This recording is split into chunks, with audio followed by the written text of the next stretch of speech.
This is very important topic in physical geography. Very important for prelim and mains both, right?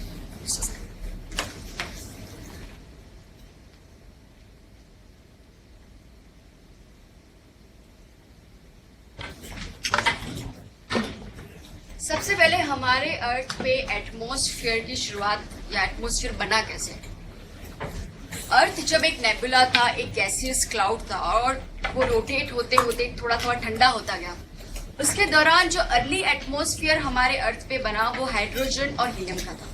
But hydrogen and helium are very lighter gas. वो बहुत ही जल्दी, जब अर्थ ज्यादा ठंडी भी नहीं हुई थी, उसका ग्रेविटेशनल पुल इतना स्ट्रांग नहीं हुआ था, उसकी वजह से बहुत ही lighter gas hydrogen helium atmosphere से एस्केप हो गए। उसके बाद जब अर्थ ज्यादा से ज्यादा ठंडी होती गई, हमने फर्स्ट लेक्चर में देखा था नेबुलर थ्योरी ऑफ लैपलेस। मतलब उस थियरी में कहा था कि अर्थ जैसे जैसे ठंडी होती जाती है उसी तरह उसमें जो है कॉन्सेंट्रिक लेयर्स बनते जाते हैं, यानी कि हैवीएस्ट एलिमेंट जो होते हैं वो अर्थ के कोर तरफ, उसके तरफ जो है वो ट्रैवल करते हैं, और जो लाइटर एलिमेंट्स होते हैं वो अर्थ के सरफेस की तरफ ट्रैवल करते हैं। और इसी तरह से जो है अर्थ का पूरा डेंसिटी जो है लेयरिंग हुआ है। तो उस दौरान जब अर्थ इस तरह से रोटेट हो रही थी, कॉन्ट्रैक्ट हो रही थी, उस दौरान अर्थ के इंटीरियर में जो लाइटर गैसेस थे, एलिमेंट्स थे, वो डी गैसिंग के थ्रू अर्थ के सरफेस पे बाहर आ रहे थे। इसीलिए अर्थ के सरफेस पे उसके फॉर्मेटिव टाइम पे अर्थ पे बहुत ही ज्यादा वोल्केनिज्म एक्टिविटी थी। तो उसकी वजह से अर्थ के सरफेस पे वोल्केनिज्म के जरिए बहुत सारे गैसेस जो है बाहर आए। उन गैसेस में से थे nitrogen, sulphur, water vapour, argon and carbon dioxide. तो ये डी गैसिंग या वोल्केनिज्म से आने वाले जो गैसेस थे उन्होंने यहाँ पे हमारे एटमॉस्फेयर को भर दिया। सबसे ज्यादा गैसेस वो पाए गए।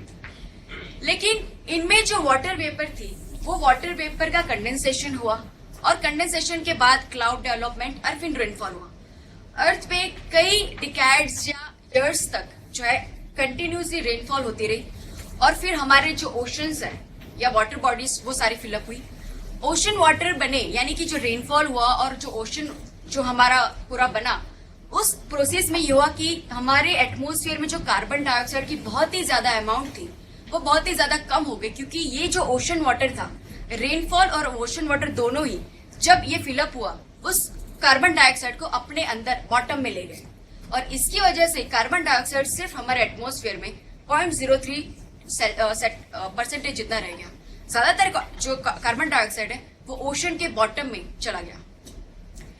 ऑक्सीजन जो है वो इस तरह डीगैसिंग से एटमॉस्फेयर में नहीं आया, बट कुछ बैक्टीरिया जो है, साइनोबैक्टीरिया, जो एनेरोबिक रेस्पिरेशन करते हैं, उनकी रेस्पिरेशन की वजह से अर्थ के हमारे एटमॉस्फेयर में ऑक्सीजन जो है वो उसका जन्म हुआ।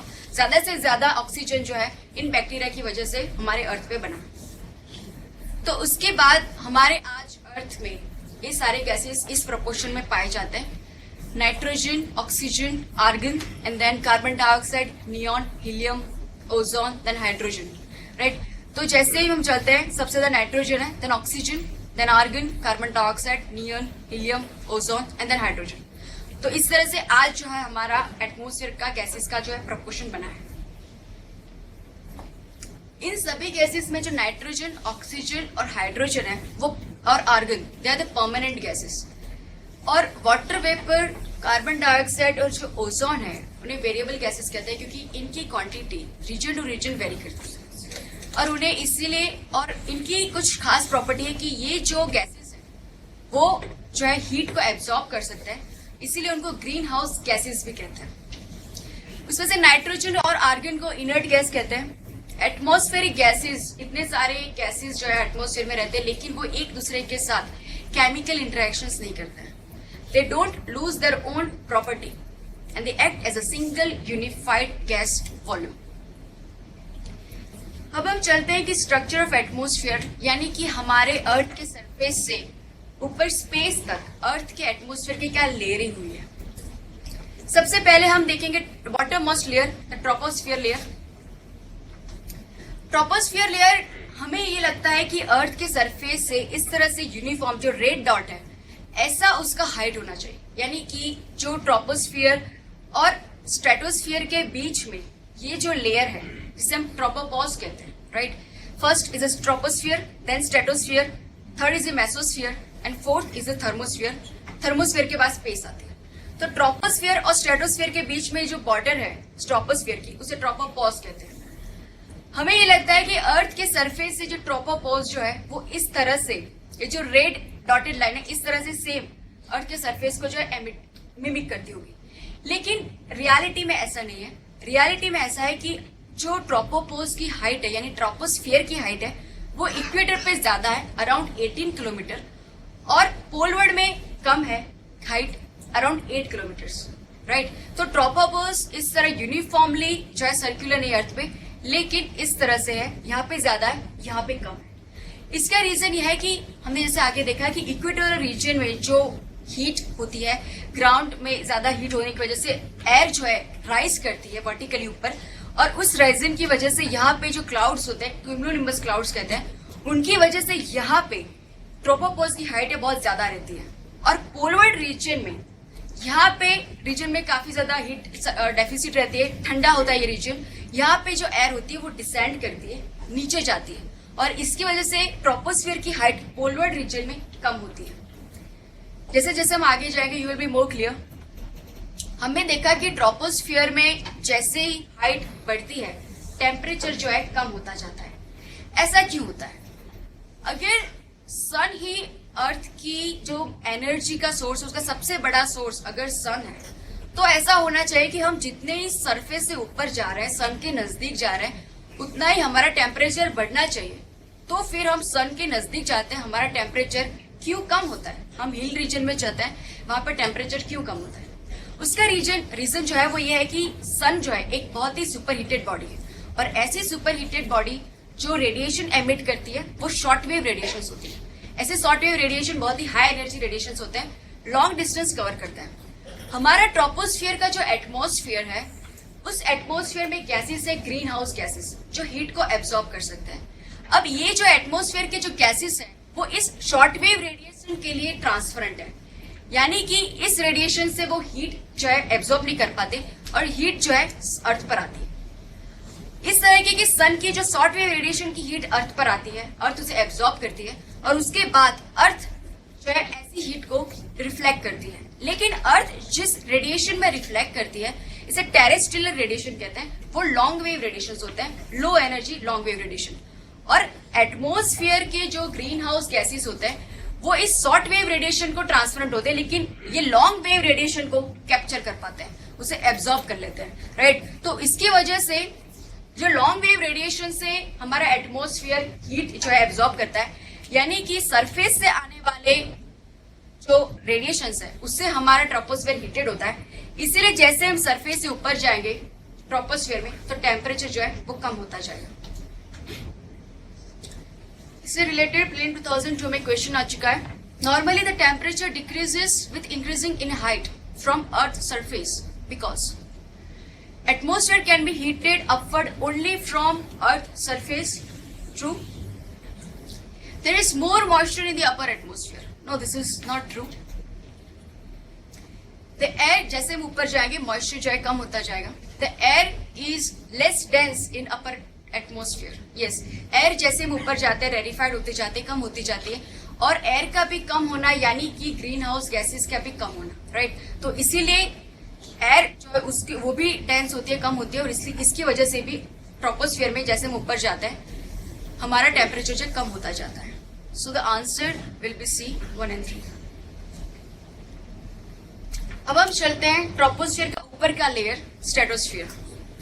स्ट्रेटोस्फियर का जो टेम्परेचर है वो ट्रोपोस्फियर के पैटर्न से बिल्कुल उल्टा है, यानी कि यहाँ ट्रोपोपोज से मेसोपोज तक अगर हम यहाँ पे ऊपर हाइट में ट्रैवल करेंगे तो टेम्परेचर जो है वो बढ़ता ही जाएगा। उसका रीजन कुछ और है। ट्रोपोस्फियर में एक्चुअली यहाँ अपर ट्रोपोस्फियर में एक लेयर है, ओजोन लेयर। ओजोन जैसे ग्रीन हाउस गैस है, वो सन रेज जो आ रहे हैं उसमें से यूवी रेज को जो है एब्जॉर्ब करता है, और इसकी वजह से जो ओजोन लेयर होता है वो सुपर हीटेड लेयर रहता है, और इसकी वजह से यहाँ पे ट्रोपोस्फियर में कम टेम्परेचर होता है। लेकिन यहाँ से जैसे ही उस लेयर के करीब हम जाते हैं टेम्परेचर हमारा बढ़ता जाएगा। तो स्ट्रेटोस्फियर में आने वाले इस ओजोन लेयर की वजह से स्ट्रेटोस्फियर का टेम्परेचर जो है विथ इंक्रीजिंग हाइट बढ़ता जाता है। प्रीलिम 2011 का question, the jet aircraft fly very easily and smoothly in lower stratosphere. Why? There are no clouds or water vapor in the lower stratosphere. Stratosphere में clouds होते हैं, stratosphere में water vapour भी होती है. यहाँ पे स्ट्रेटोस्फीयर में जो क्लाउड होते हैं उससे पोलर वर्टेक्स कहते हैं. I will take that topic, लेकिन शायद नेक्स्ट लेक्चर में आएगा, इसलिए ये स्टेटमेंट जो है वो रॉन्ग है. अब आप सिर्फ ये जो चीजें सिर्फ दिमाग में रखिए. अभी there are no vertical winds in lower stratosphere, ये बात सही है. हमें आगे लेक्चर में देखेंगे कि जो ट्रोपोस्फीयर से जो एयर आ रही है वो ट्रोपोपॉज तक पहुंचने के बाद नीचे गिर जाएगी. वो ट्रोपोपॉज को जो है क्रॉस करके स्ट्रेटोस्फीयर में कभी पहुंच नहीं पाती, और इसकी वजह से लोअर स्ट्रेटोस्फीयर में जो है वर्टिकल विंड्स नहीं पाए जाते, और इसकी वजह से जो जेट एयरक्राफ्ट होते हैं वो बहुत ही स्मूथली इसमें जो है वो फ्लो कर पाते हैं. So the first statement is wrong, second is correct. Just keep this statements in the mind, हम इसको आगे लेक्चर में पढ़ेंगे. उसका स्ट्रेटोस्फीयर से ऊपर का लेयर मेसोस्फीयर. मेसोस्फीयर में ये होता है कि यहाँ ओजोन लेयर से सुपर हीटेड रीजन है. ट्रोपोस्फीयर में ग्रीन हाउस गैसेस है, तो ट्रोपोस्फीयर ग्रीन हाउस गैसेस की वजह से गर्म हो रहा है, स्ट्रेटोस्फीयर ओजोन लेयर की वजह से गर्म हो रहा है. लेकिन मेसोस्फीयर में ऐसा कुछ भी नहीं, राइट. तो इसकी वजह से क्या होता है कि वो जैसे ही इसकी हाइट हम ज्यादा मतलब चले जाएंगे, ज्यादा हाइट पे जाएंगे, विथ इंक्रीजिंग हाइट टेम्परेचर जो है कम होता जाएगा. यानी कि यहाँ पे जो ओजोन लेयर है उससे भी अगर हम जैसे दूर जाएंगे टेम्परेचर कम होता जाएगा. इन मेसोस्फीयर में एक टिपिकल यूनिक क्लाउड्स जो है हमें कई बार नजर आते हैं, उन्हें नॉक्टिल्यूसेंस क्लाउड कहते हैं. ये क्लाउड जो है वो सिर्फ समर सीजन में डेवलप होता है and only visible in the high latitudes या पोलर रीजन जो है वहीं पे ये विजिबल होता है, राइट. ये जो क्लाउड्स होते हैं उनकी फॉर्मेशन को एग्जैक्ट मैकेनिज्म आज तक जो है साइंस फाउंड नहीं कर पाया, बट इतना पता चला है कि ये जो इतनी हाइट पर ये क्लाउड्स बन रहे हैं उनके पीछे का रीजन ये है कि यहाँ पे जो थोड़ी बहुत ही रेयर वाटर मॉलिक्यूल्स या वाटर ड्रॉपलेट्स या वाटर पेपर जो है वो पाई जाती है, वो यहाँ पे जो मेटेओराइट्स होती है उनकी वजह से जो डस्ट होती है उस मेटेओराइटिक डस्ट के अराउंड इन वाटर वेपर का कंडेंसेशन होता है, और यहाँ पे उनकी वजह से इस तरह के नॉक्टिल्यूसेंस क्लाउड जो है वो पाए जाते हैं. Troposphere, stratosphere, mesosphere and the last is a thermosphere. Thermosphere में ये यूनिक चीज है कि यहाँ पे भी मेसोस्फीयर से ऊपर अगर हम जाएंगे टेम्परेचर जो है बढ़ता जाएगा. उनका एक यूनिक रीजन ये है कि थर्मोस्फीयर में जो गैसेस के मॉलिक्यूल्स हैं वो मॉलिक्यूल्स आयोनाइज्ड है. आयोनाइज्ड होना यानी कि पॉजिटिवली चार्ज होना, और ये बहुत ही पॉजिटिवली चार्ज जो आयन इस लेयर में पाए जाते हैं वो सन से आती हुई रेस की जो हीट है उस हीट को ट्रैप कर लेते हैं, और ये जो ऑक्सीजन या नाइट्रोजन के जो मॉलिक्यूल्स होते हैं वो बहुत ही ज्यादा सुपर हीटेड होते हैं. अगर यहाँ पे मैं थर्मोमीटर रख दूंगी तो ये टेम्परेचर बहुत ही कम आएगा पूरे लेयर का, बट उनके जो यहाँ पे डिस्पर्स जो मॉलिक्यूल्स है वो बहुत ही ज्यादा सुपर हीटेड है, और इसकी वजह से यहाँ का टेम्परेचर बना रहता है. ये जो थर्मोस्फीयर है मैंने कहा कि यहाँ पे पॉजिटिवली चार्ज आयंस होता है, उसका एक इम्पोर्टेंस ये है कि थर्मोस्फीयर में 80 किलोमीटर 640 किलोमीटर तक की हाइट पर एक लेयर बनता है जिसे आयोनोस्फीयर कहते हैं. Because of this positively charge ions, ये आयंस की एक प्रॉपर्टी होती है कि अर्थ पे से आए हुए लो फ्रीक्वेंसी या मीडियम फ्रीक्वेंसी की जो रेडियो वेव्स है उन्हें वो रिफ्लेक्ट कर सकते हैं, और इसी वजह से ये जो आयोनोस्फीयर है वो हमारे रेडियो कम्युनिकेशन के लिए बहुत इंपॉर्टेंट है. सबसे पहले देखते हैं कि आयोनोस्फीयर जो है या थर्मोस्फीयर कैसे बनता है. सन के रेज जो हाई एनर्जी रेज है जिसे इंसोलेशन कहते हैं, और कॉस्मिक रेज इन थर्मोस्फीयर में आने वाले गैस के मॉलिक्यूल्स को ब्रेक करते हैं, और उनमें से बनते हैं electrons and positively charge photons. ये जो पॉजिटिवली चार्ज फोटॉन्स होते हैं या उन्हें आयनाइज्ड प्रोसेस कहते हैं, ये जो मॉलिक्यूल्स होते हैं हाईली एनर्जाइज्ड होते हैं और फ्री इलेक्ट्रॉन की तरह डिस्पर्स रहते हैं, राइट. ये जो पूरी आयोनाइजेशन प्रोसेस है वो दिन में ज्यादा होगी बिकॉज सनरेज जो है वो दिन में ज्यादा मिलेंगे, रात में सिर्फ कॉस्मिक रेज होंगे जो इस तरह के आयोनाइजेशन प्रोसेस करेंगे. तो आयोनाइजेशन की वजह से जो भी लेयर बनेंगे, कुछ लेयर जो है जो सन के रेज से बने वो सिर्फ दिन के टाइम में नजर आएंगे, और कुछ जो है वो दिन या रात में दोनों में नजर आएंगे, लाइक दिस. आयोनोस्फीयर में कुछ इस तरह के 4 लेयर्स बने हैं. सबसे नीचे जो फर्स्ट लेयर है उसे डी लेयर कहते हैं. अराउंड 60 to 90 किलोमीटर तक वो जो है वो स्प्रेड रहता है. इन लेयर की प्रॉपर्टी ये होती है कि अर्थ पे से आने वाले लो फ्रीक्वेंसी वेव्स को वो रिफ्लेक्ट कर सकते हैं, लेकिन इनका प्रेजेंस सिर्फ डे टाइम में रहता है, क्योंकि इन आयंस को आयोनेशन के लिए सन रेज की जरूरत होती है, राइट। तो ये डी लेयर है जो सिर्फ डे टाइम में मिलता है। एक और लेयर इसे ई लेयर कहते हैं, वो 99 किलोमीटर टू 130 किलोमीटर तक पाया जाता है, और ये जो लेयर है वो मीडियम टू हाई फ्रीक्वेंसी जो रेडियो वेव्स है उसको रिफ्लेक्ट कर सकता है। ये जो ई लेयर है उसके एक्चुअली दो पार्ट्स हैं, इसे वन इज स्पोराडिक ई यानी टेम्पररी ई, और दूसरा है E2 लेयर। ई जो लेयर है उसके जो मॉलिक्यूल्स है वो एक्चुअली नाइट्रोजन मॉलिक्यूल्स हैं, जो सन रे से जिस मॉलिक्यूल्स का आयोनाइजेशन होता है अगर वो नाइट्रोजन मॉलिक्यूल है तो उसे ई लेयर कहते हैं। E2 लेयर में इस तरीके के ऑक्सीजन मॉलिक्यूल्स होते हैं और उनका आयोनाइजेशन होता है। ये जो है सविंदर सिंह बुक में देखेंगे तो आपको मिलेगा कि ई जो लेयर है वो डे टाइम में प्रेजेंस होता है, but in other many scholaristic articles if you read उसमें लिखा होगा कि E layer found in both day and night time, so it's quite debatable. F layer वो 150 किलोमीटर टू 380 किलोमीटर तक पाया जाता है, वो दोनों ही मीडियम फ्रीक्वेंसी और हाई फ्रीक्वेंसी को रिफ्लेक्ट कर सकता है, डे और टाइम नाइट टाइम दोनों में पाया जाता है ये लेयर। जी लेयर बियॉन्ड 400 किलोमीटर पाया जाता है, ये भी मीडियम फ्रीक्वेंसी और हाई फ्रीक्वेंसी को रिफ्लेक्ट कर सकता है, एंड ये भी डे एंड नाइट टाइम में पाया जाता है, right. Prelim 2011 question related to ionosphere. A layer in Earth atmosphere called ionosphere facilitates radio communication. Why?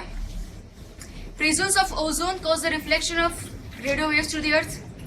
No. Radio waves has long wavelength. Radio wave की लॉन्ग वेवलेंथ होने की वजह से नहीं, बट हमारे आयोनोस्फीयर में जो चार्ज्ड आयोनाइज्ड आयन है वो रिफ्लेक्शन करता है, इसकी वजह से रेडियो कम्युनिकेशन पॉसिबल हो पाता है। So the both the statements are wrong. अब बियॉन्ड थर्मोस्फीयर जो लेयर है उसे एक्सोस्फीयर कहते हैं, वहां पे बहुत ही रेरिफाइड एटमोस्फीयर बचा है, बहुत ही रेरिफाइड एयर मॉलिक्यूल्स हैं, राइट। यहाँ पे बहुत ही हाई टेम्परेचर रहता है, लेकिन ये टेम्परेचर हमारे अर्थ के टेम्परेचर से अलग होता है, क्योंकि यहाँ पे ऑलमोस्ट वैक्यूम है, स्पेस है, राइट। तो हमारे अर्थ में जो अगर हाई टेम्परेचर होता है हमें फील होता है, वैसा हाई टेम्परेचर यहाँ पे फील नहीं होता। This is the exosphere, the last layer. एक फिनोमिना बनती है, इससे अरोरा कहते हैं। Aurora are not the clouds. Aurora जो होती है वो पोलर या हाई लैटिट्यूड रीजन में अगर आप जाएंगे तो बहुत ही ज्यादा हाइट पे, हाइट ऑफ द एक्सोस्फीयर और मैग्नेटोस्फीयर, इतनी हाइट पे इस तरह की glowing lights, green, red, blue, इस तरह की लाइट्स जो है यहाँ पे पाई जाती है। इस तरह के फीचर को अरोरा कहते हैं। अरोरा कैसे डेवलप होती है? जिससे मैंने पहले बताया कि सन के जो रेज है, सोलर रेज है, वेरी हाई एनर्जी रेज, इसी तरह की सन की एक पीरियोडिक एक्टिविटी रहती है सोलर विंड। जो सोलर विंड अगर अर्थ के इस तरह से जो है नजदीक आते हैं, तब अर्थ का ये जो मैग्नेटोस्फीयर है उसको जो है उसके साथ इंटरेक्शन होता है, राइट। सोलर विंड का इस तरह आना और अर्थ के मैग्नेटोस्फीयर के साथ इंटरेक्शन करना, इस इंटरेक्शन की वजह से अर्थ के जो मैग्नेटोस्फीयर है उसके आयन और यहाँ सोलर विंड के आयंस के बीच कोलिजन होने की वजह से यहाँ पे डिस्टर्बेंसेस क्रिएट होते हैं। अब ये जो कोलिजन हो रहा है सोलर विंड के चार्ज पार्टिकल्स और हमारे मैग्नेटोस्फीयर के पार्टिकल्स के साथ कोलिजन होता है, और यहाँ पे भी आयोनाइजेशन प्रोसेस होती है, यानी कि बहुत ही charge particles, positively charge particles होते हैं वो बनते हैं, और ऐसे जो हाईली एनर्जाइज पार्टिकल्स होते हैं वो अपनी एनर्जी रिलीज करने के लिए लाइट एमिट करते हैं, राइट। लेकिन इन पार्टिकल्स जो सोलर विंड से आए वो सिर्फ हमारी मैग्नेटिक लाइंस जो है उसी डायरेक्शन में इंटरेक्शन करते हैं, ना कि पूरे अर्थ के एटमोस्फेयर में। और इसीलिए जिस डायरेक्शन में हमारे मैग्नेटोस्फीयर में हमारी मैग्नेटिक फील्ड की लाइंस जिस डायरेक्शन में जाती है वो आयंस उसी डायरेक्शन में यहाँ पे कॉन्सेंट्रेट होते हैं, राइट। तो इसकी वजह से ये जो आयोनाइज्ड पार्टिकल्स एनर्जी एमिट करके जो लाइट प्रोड्यूस करते हैं वो सिर्फ हमें इस तरह के हमारे पोलर या हाई लैटिट्यूड रीजन में पाई जाती है, और जिस फीचर को हम अरोरा कहते हैं।